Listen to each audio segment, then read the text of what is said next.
that, guys. I consider that a success. I think I played for about 2.5, seems like three hours maybe, because so we left at 10:30. It's about a 21-minute drive up here and then the walk. So probably sat down and really started playing, looking for the piano. Probably around 11:30. It's almost 2:30 now. So actually, what's that? 12:30, 1:30. That's 2 hours. Nearly 3 hours. Yeah. Of playing. So, and in front of complete strangers. So, like I said on there, I showed you all the piano. Showed you all me going on the frantic search for it. Found out I know where it's at now. I didn't see no tip jar, so guess I wasn't collecting no tips today. I'll bet you if I brought my own tip jar though, I don't know if I should have asked the dude. It didn't seem like nobody paid much attention to it with me playing the piano and all. So who knows? There might be some other people. I might show up here and some other virtuoso dude shows up, starts blasting me away, which I don't care. I'd actually love to see it. I'd love to see some piano players up here killing that keyboard, because then I'd be like looking at them. That's the thing about me, man. It's like sometimes as a musician you do get a little insecure about the fact that people might pay attention to a missed note or something like that.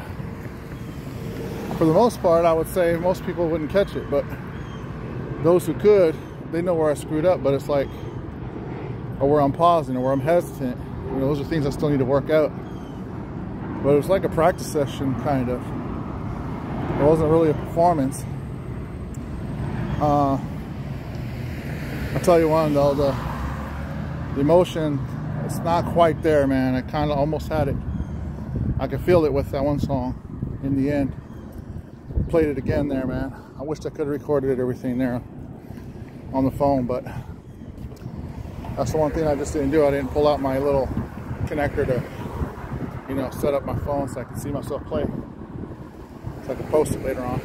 But I think there was definitely some listeners. There was people sitting there listening to music, and so I was happy to do that. That was, if anything, you know, I always kind of was thinking to myself, just playing for myself to an audience of one would have been joyful. I would have enjoyed playing that nice Yamaha, pretty much grand piano. I think not even a baby grand. I think it was a full grand. Not a full grand, like a big, you know, it was still a grand. I'd say a grand piano, you know. So yeah, I count my blessings, man, that I got to play that thing. So even if I was the only one listening to the sounds that I was making on that beautiful instrument, that would have been a success for me.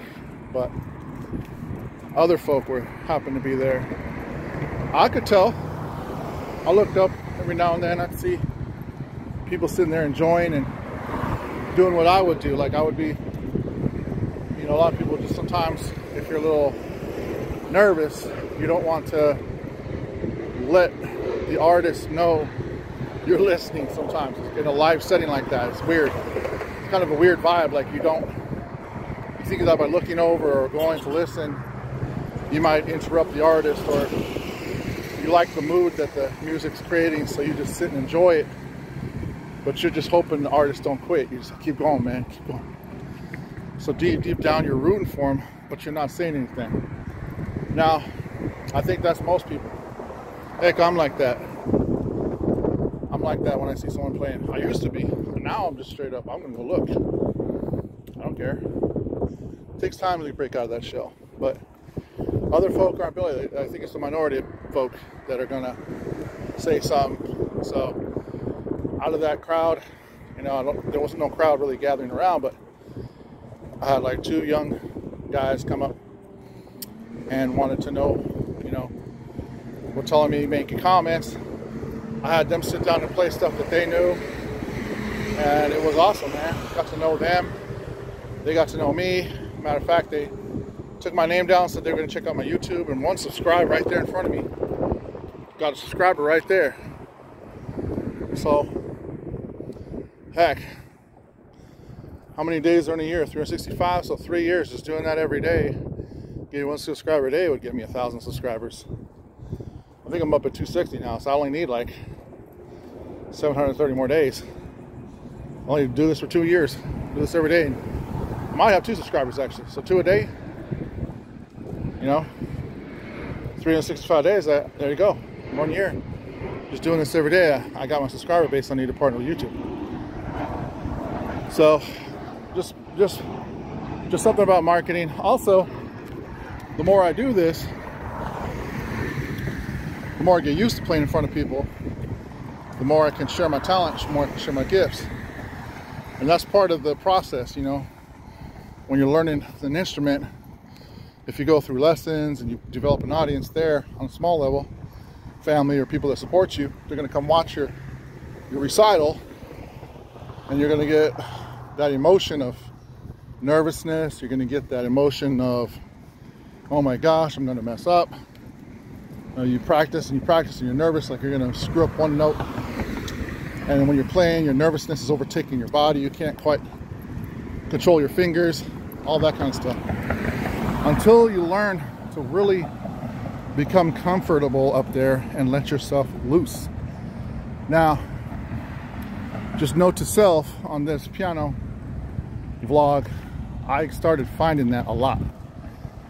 I found some songs that I was playing that I could really get into the groove with and mess around with the notes and know where to go from which change to the other comfortably enough to chill and just enjoy the ride. And other people, I could tell, were enjoying it with me.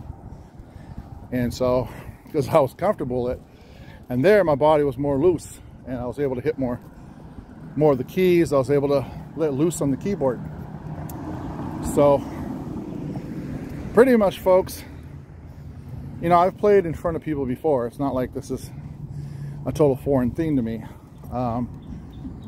but not very often, obviously. Like, I would say I could probably count the number of times I've played in front of a group or an audience on 2 hands.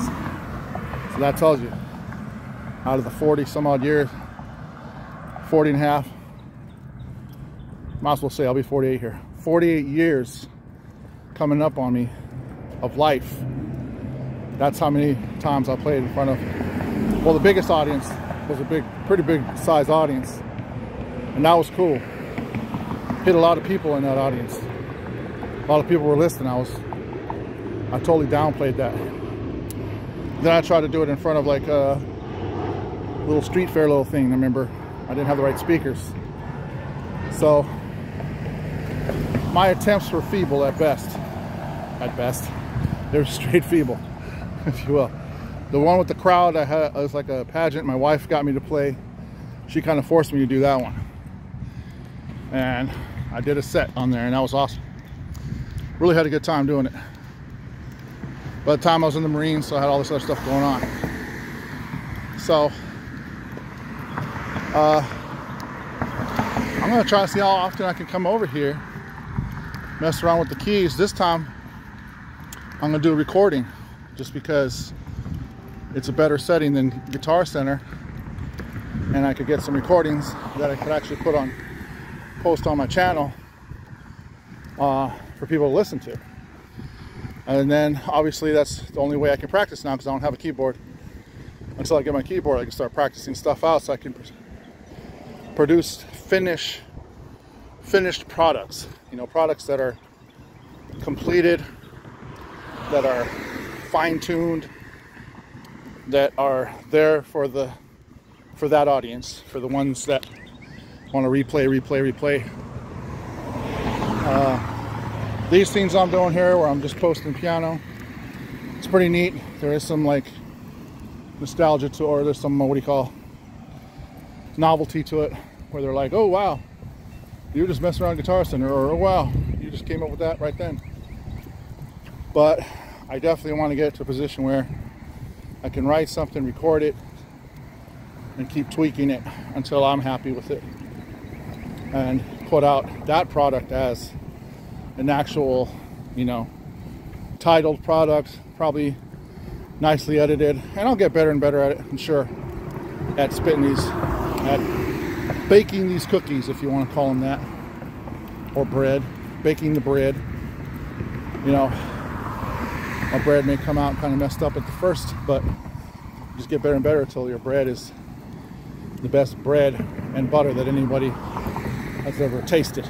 So it's all a work in progress. That's why I'm doing this vlog, so anybody watching it can kind of see my progression from leaving the piano totally alone to chasing it every day and going after it, music wise, marketing, going through my reaction channel, and falling in love with new music, being inspired by new music so I can increase my sets. So the more I'm inspired by all these songs that I'm hearing, the better I can like create sets to where I can continue to do these live things and have a bunch of different gifts for the ear to drop on people. Little tunes, little earwigs that they're going, oh, I heard that. Oh, dang, I've heard that before. Wow, I like how he twisted that. So I want an arsenal of those so that I'll have so many in my arsenal that I don't have time to play them all. So basically, like, it'd always be random. And then I have so many in my arsenal after all the time that I'm hoping to develop myself as a musician, that anytime I sit down live in a setting like that, or just sit down anywhere on a piano, I probably won't even play the same song twice, even from the last set or previous 2 or 3 sets. That's how many I got in my arsenal. That's how many I get in my bag. And I could choose and pick which ones I want to pull out according to the feeling I have with the instrument that I'm playing and with the audience that's present. Kind of get a feel for the audience and know what I think they would like to hear. That's sort of like a part of being a DJ. Now, not saying I always get that right either, but I remember practicing that driving Lyft. I drive thousands of people over the years that I drove Lyft. And I love music, and I would see the person, not that you want to judge people or profile them or what do you call it, stereotype, but I'd kind of, it was more than just looking at them, it's kind of feeling the vibe. And usually about 9 times out of 10, I was dead on. I'd go, okay, let me put this on. I put this playlist that I had all these playlists for music on my phone. I'd click it while they're getting in. And sure enough, man, they'd be bumping. And then sooner they're like, that's my favorite song. How did you know? And so that's the kind of practice I had over all these years, kind of learning how to read people. So if you could read your audience, kind of see what all of them together too could change colors. I don't know if I'm actually seeing colors. There's artists that talk about seeing colors in music. I'm seeing emotion. I don't know how to explain it. I'm seeing vibes, vibrations in the air from people. And then like the combination of those would create certain kind of painting. And then I'd be like, oh, let me try playing this. Now, like I said, I may not always be right. I may be way off kilter. Maybe dead wrong, because there's times I was wrong on the Lyft. Just because I had a bunch of those experiences with people going, wow, how'd you know it was my favorite song? Doesn't mean that that was always the case. There was people like, I hate that song. I'm like, whoops. And then I do the easiest thing where you don't have to read people at all. Just ask them, who do you like? Oh, I like this. Okay, I got it. Put it on my playlist. Oh, thank you so much for putting on that song for me. That's what I do, man. I'm at your service. Musically, I love all music. And I love to serve people with music. And it looks like I'm exercising my gift to do that. To start expanding on all my experience. So, that's it. That's my rant. Might have split this in 2 videos. But that's it, guys. We'll call it a day on my piano day today. I got to get back, upload these videos into my vlogs, among other vlogs that I have for today, get to work. All right, guys. Happy piano day. Let's go.